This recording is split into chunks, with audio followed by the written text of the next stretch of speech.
I saw him go out early. Bro, I take notes every day.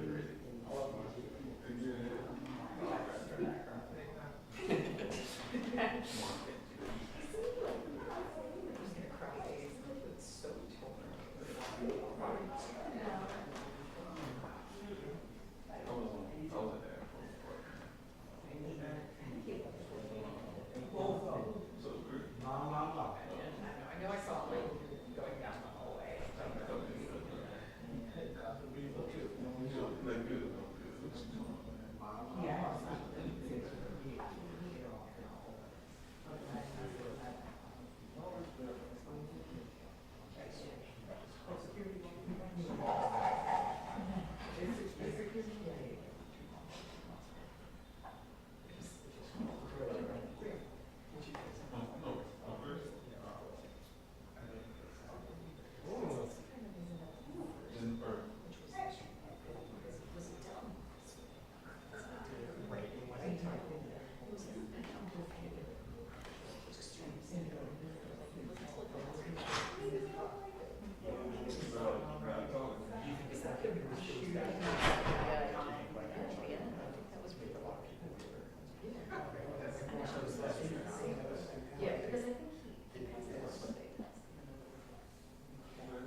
I think it's a combo, but I don't think the combo is but I mean, that's not like horrible.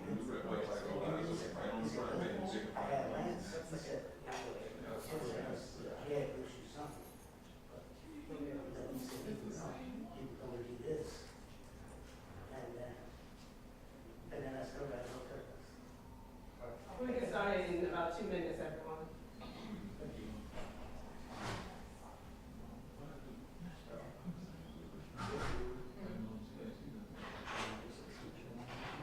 Cameras up.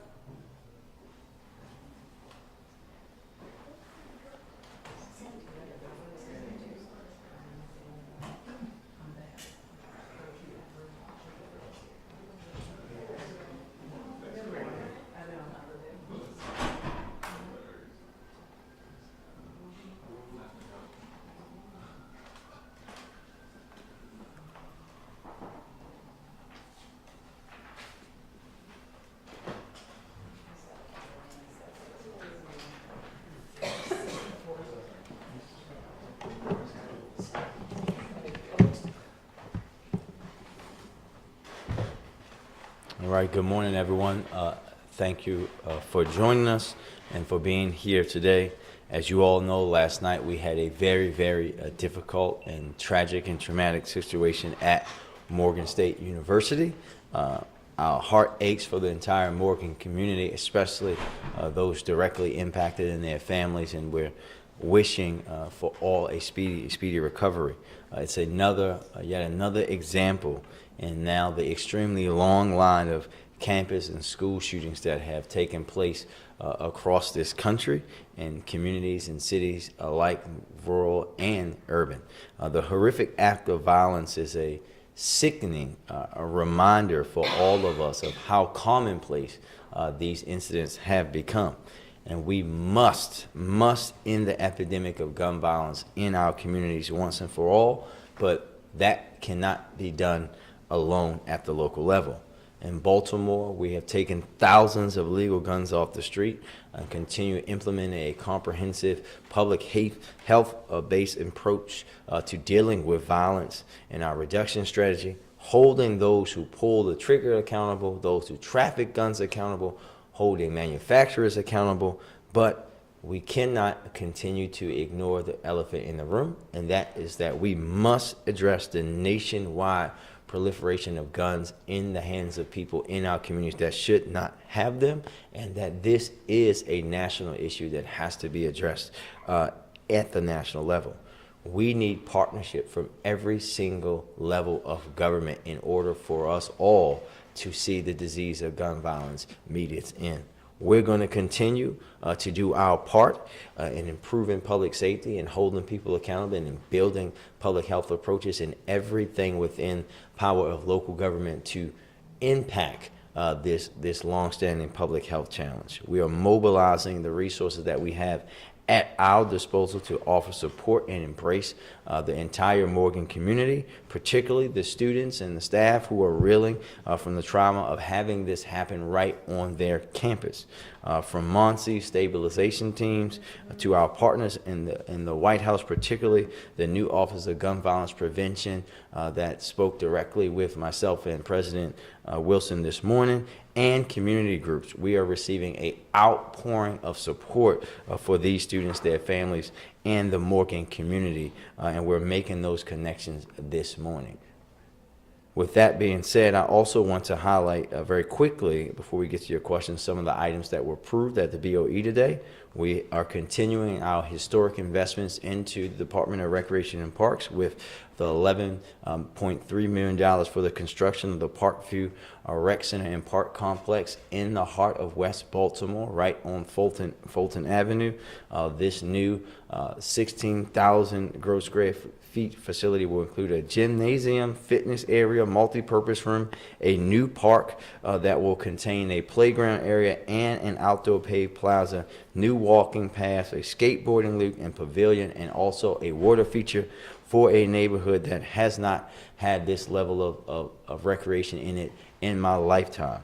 We continue our investment into affordable housing with a grant for Habitat for Humanity to support construction of new single-family homes to be sold to low-income first-time home buyers in Curtis Bay, a grant to the Southeast CDC for the rehabilitation of properties in the Elwood Park and McElderry Park neighborhood for affordable home ownership, a grant to rebuild Metro to support the continued renovation across the Johnson Square neighborhood that has seen a great transformation in recent years, a grant to City Life Community Builders to support the rehabilitation of vacant houses in Oliver and Broadway East, a grant to Neighborhood Housing Services of Baltimore to support the pre-development and acquisition of 20 privately owned vacant properties in the Walbrook community, and a grant to the Coppin Heights CDC to support the West North Avenue revitalization to rehab the first seven of a 40-unit commitment. And we continued also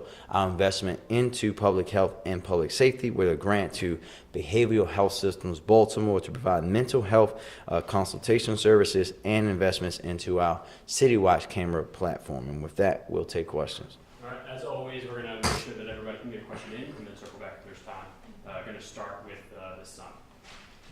Emily?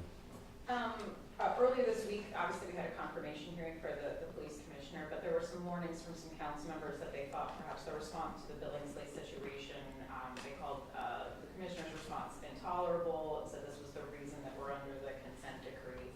So did you find the response adequate? Did you find those words insensitive? And what discussions have you two had between each other about that situation? Yeah, I think that I know what the commissioner was attempting to say, right? And we always say that hindsight is 20/20.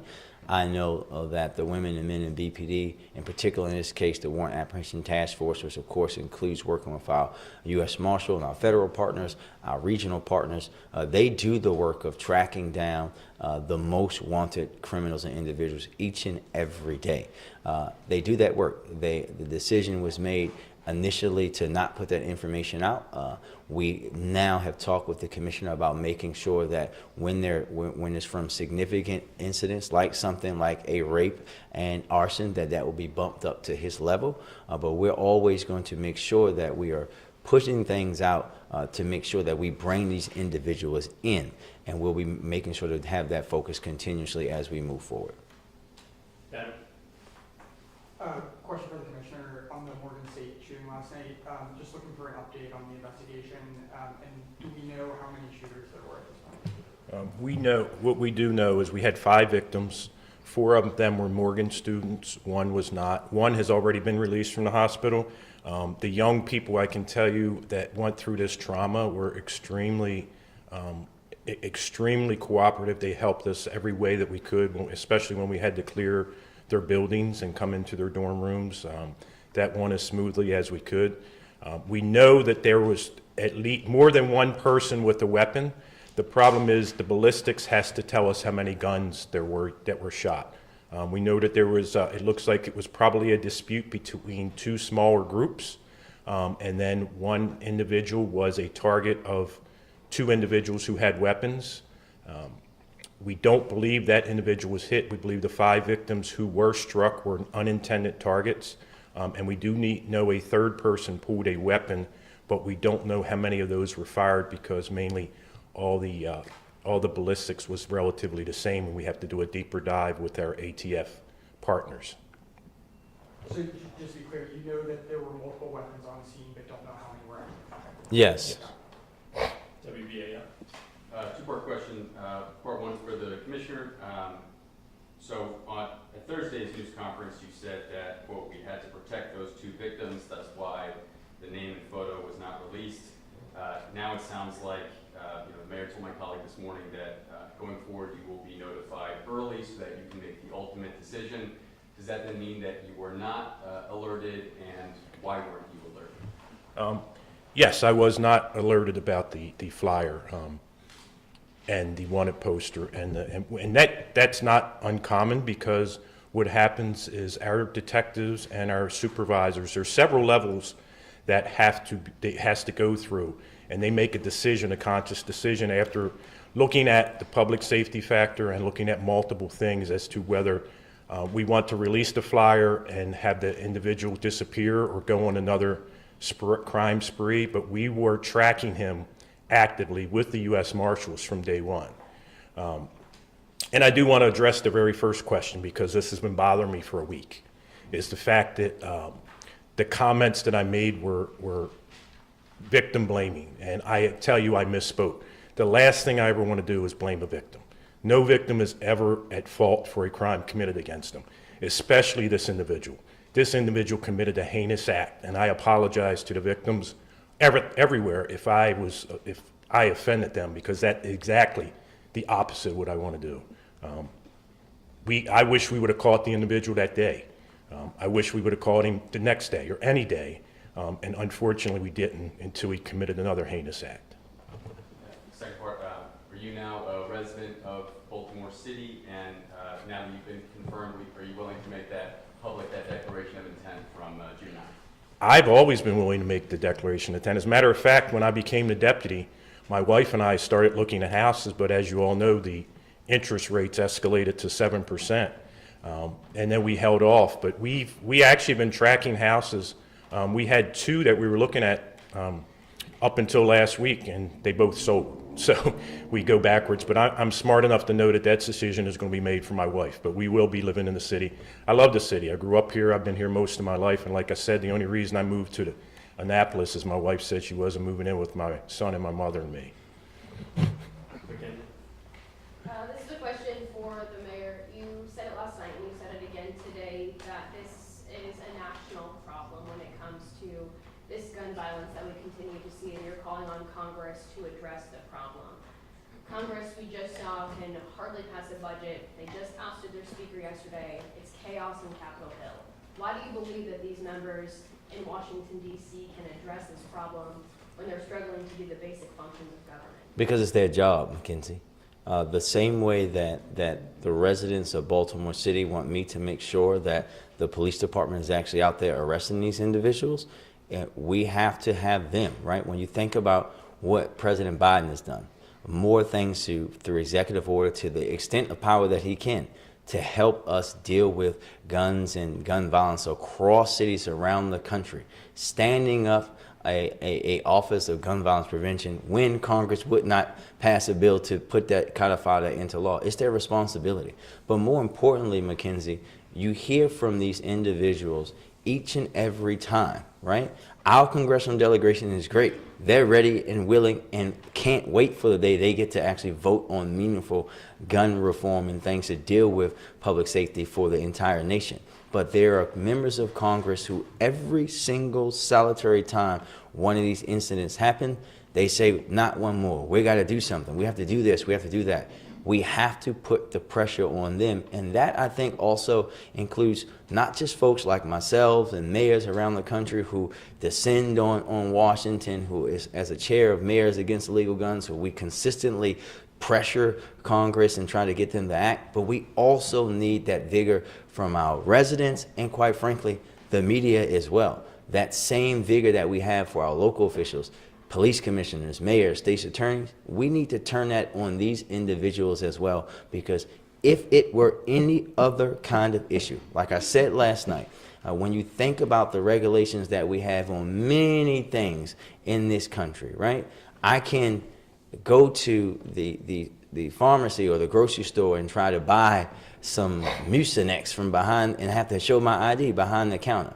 But we allow young people, 13, 14 in certain states in this country, to go online and buy a ghost gun and they don't have to show anything. That is ridiculous. And it's up to those individuals who have the power to do something to actually do something. So what specific legislation are you? There's a bunch. So I can run the whole list down and I'll get Brian to send you more. One, they should ban ghost guns, period. They should remove the immunity for gun manufacturers, period. They should ban assault rifles and magazines, period. They should be taken off. No one should be able to walk into a Walmart or a Bass Pro Shops and buy a weapon that you need 4 months of military training to use, and you can just go and buy it yourself. We'll send you the complete list, but that's where they should start. WYPR?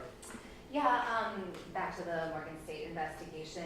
Is there a possibility that this is a racially motivated attack or a hate crime? We won't, it's under investigation, but not at this time. And if I could, Mayor Scott, do you have any reaction to the recent counter poll that put you trailing behind Sheila Dixon right now? Has that changed anything for you? No. Today and every day, my focus is going to be continuing to work in the utmost integrity, making sure that we're continuing to build public safety and comprehensively reduce violence in Baltimore City, continue to make record levels of investments into schools and rec centers so they were building and renovating new ones and opening new ones and not closing them, and working sure that we're modernizing city government. Everything else is going to come. This race is going to be talked about in two things, and it's going to come down to a very simple thing. What my administration has done to overcome decades of disinvestments into our communities and into city government, and what happened prior to that, period. And also, just on that topic, listen, I've been in City Hall now 16, going over 17 years. I've never listened to polls. I won't start listening to polls now, because there's only one poll that matters, and that's Election Day. We had similar discussions in 2020, right? And I'm here, despite the poll saying that I wouldn't be here. The only poll that matters will happen in May. Afro? I know you're saying that you don't care as much about polling, but it did say that 63% of voters see that Baltimore City is on the wrong track. Why do you think that is? Again, same thing. What I hear from our residents is what they will say in May, and that's all that matters. There's many polls. Next poll might tell you something different, Tashi. That's just how polling goes. What matters is May, and what matters is the focus that we have here in Baltimore to get our government back out of the situations that it was in, helping our city come out of a pandemic that almost crushed the world, and that's where our focus is. Does WJZ or WMAR in the back have any questions? Go back to the back. Another question for the commissioner. Has the department learned of any links between Billingsley and any other crimes? Not as of yet. His DNA is in the system from when he was arrested. So if we would have had any hits prior to his release in October of 2022, up until at any point, if it hits with any of our victims' DNA, we would get alerted to investigate. But that was part of the reasoning between that we had to consider. He had been since October 2022, we didn't have him linked to any cases through DNA. He had checked in with his parole and probation officer every single time, and he had registered with the sex offender registry every single time. The first one he missed, I believe, was September 25th when he failed to show, and that's when he was violated. DNA aside, though, are there any incidents recently that may be tied to Billingsley that the department? We're going back to look at every single sex offense case that we have that's open, and we're going to see if he fits the. As you know, he was very, very large. He was 6'4", I think 300 pounds. So if our victims gave a description, or we will double check everything to see if we have him linked to any other cases since he got out, and since he got out in October 2022. Shifting to the water contamination situation, the lab that did the testing for Baltimore told us yesterday that they would send those results to you all around 11 a.m., but we didn't see any kind of guidance until last night around 7:30. So what was the holdup there? Yeah, Emily, I think as we know, when we have these information, we get this information, we have to then come up with things that we're going to say. And as you know, everything that we say in an instance like this has to go through also our partners at MDE. So working with them around what we were going to communicate, how we were going to communicate, and having their approval about what we're going to put out. Has MDE been cooperative with you, and do you feel like they've been fast enough in providing that guidance so you can get that information out to residents? As soon as we work with them very closely, we're going to continue to do that. Again, I think I said this yesterday, but I'll say again that just a reminder for everyone that we're talking about a very small amount, but also this is a new test that is now required for us. We know that the construction will be done in 23 for one, and early in the next year for the other reservoir. And everybody, Emily, this is not something that they had been testing for, and there was no guidelines or protocols in practice. So working with MDA and the EPA alongside of them to make sure that we're getting the information out, but how to do that in an appropriate fashion is what we've been doing and what we will continue to do. Everyone's been working in partnership. We'll go to 525. I have two questions. One going back to your call on Congress to address this issue. Yep.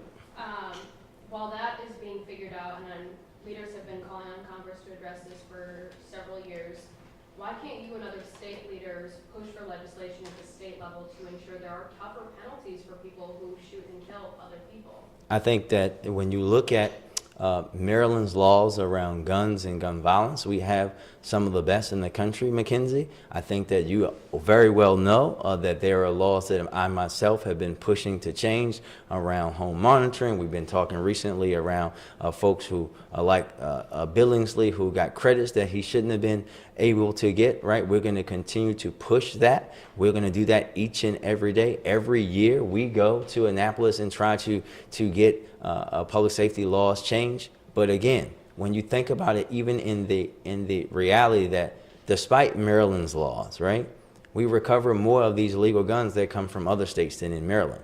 That's why. And when I talk to my colleagues in Chicago or other cities, it's the same issue. The guns are coming in from other places, other states. That is why this is a national issue. It's a both and, Mackenzie, not an either or. And then, Oh, sorry. I just have one more question about the agenda from the BOE today. Yeah. Jason Mitchell the contract was approved to bring him back on on a contract basis, from what I understand. Why bring someone back who said that they were relieved when they submitted their resignation and said serving in this role began to compromise who he was as a man, as a professional? Yeah, I think that you have to understand that Jason is of the utmost profession, and when you have someone who, I won't talk about his personal issues, but had issues outside of work that he needed to tend to first make sure that he is the best husband and father and family man that I know him to be. He had to take that time. But more importantly, he's returning back to support the acting director by way of a contract to help us as we go through our modernization efforts, working on long-term solid waste strategies, executing our DPW wastewater treatment compliance initiative, and assisting with the consent decree notifications and negotiations. And as you also know, he represents the city also as a representative on the water task force that we have about the water system itself. WBA. Two-parter. One, what will that rec center bring to that area of Baltimore? There is no rec center. I think the council president actually said it very, very, very bluntly today. It's a rec desert. One doesn't exist. And we're talking about basically Fulton, almost Penn North, right? So you're talking about Fulton and Pennsylvania Avenues. When you think about a neighborhood, actually a few years ago, a young woman was shot at this very location on that same block, right? I remember talking with her and her mother and spending some time with her and her family over the years. You're talking about an area that has been disinvested in for 50 and 60 years. And now for us to be able to take down a old, outdated school that looks like a prison, build a brand new recreation facility in that neighborhood. When you talk to Miss Annie Hall and the community leaders there, they are ecstatic about this coming into that neighborhood because they've been asking for it for much of their lives, which is much longer than mine. And then the quick second part, so the DPW interim director, so the test that was last Wednesday, the results from that came back yesterday. The EPA asked for a follow-up test last Thursday. Is that coming back today? Do you have the results of that today? Yeah, you want to walk. There's been 3 tests, and I'll get Richard to walk you through all of them. Yes, Richard Litt, Interim Director, Department of Public Works. Like we mentioned in the previous updates, the sample that came back that we tested at Druid Lake on September 19th, that was the sample that had that small trace amount of cryptosporidium, right? So that's that sample that we're talking about. Staff went out on the 27th to collect the sample. We got those results back yesterday. It was clear for cryptosporidium. There was no detections, no deficiencies in the water. We went back out yesterday to collect more samples, both at Ashford and at Druid Lake. We're waiting for the results of those samples from the laboratory. All right, thank you all. Thank you, everybody.